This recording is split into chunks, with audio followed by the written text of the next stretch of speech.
আকাশে উড়ে বেড়াচ্ছে ড্রোন সদৃশ ব্যক্তিগত উড়ন্ত গাড়ি। আকারে ছোট এই গাড়িটি চালাচ্ছেন এক ব্যক্তি।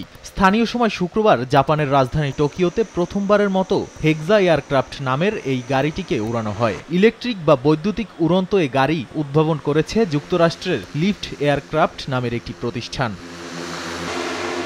টোকিওতে চলমান স্টার্টআপ অ্যান্ড ইনোভেশন কনফারেন্সে উড়ন্ত এ গাড়ির উন্মোচন করা হয়। লিফট এয়ারক্রাফট জানায়, electric vertical take off and landing eVTOL প্রযুক্তি ব্যবহার করা হয়েছে এতে। ফলে যে কেউ উড়ন্ত গাড়িটি চালাতে পারবে। চালক যদি বলে সে সামনের দিকে যাবে, তবে এটি সামনে অগ্রসর হতে থাকবে। এটি চালানো এতই সহজ যে এক বাটনে চাপ দিলে টেক অফ করবে, আরেক বাটনে চাপ দিলে ল্যান্ড করবে বলে জানান পাইলট জেস ম্যাককাউন্ট।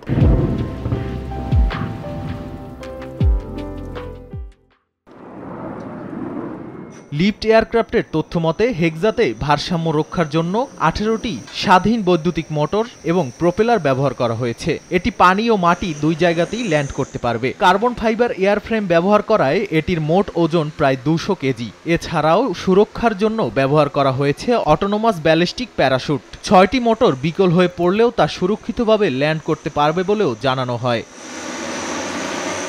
এর আগে স্থানীয় সময় বুধবার চীনের দক্ষিণাঞ্চলীয় গুয়াংডং প্রদেশে এক্সপেং X2 নামের একটি বৈদ্যুতিক উড়ন্ত গাড়ি পরীক্ষামূলকভাবে উড়ানো হয়। এক্সপেং অ্যারট নামের এশিয়ার বৃহত্তম উড়ন্ত গাড়ি তৈরি প্রতিষ্ঠান উড়ন্ত এই গাড়ি তৈরি করে। নাদিম মারজান, সময় সংবাদ।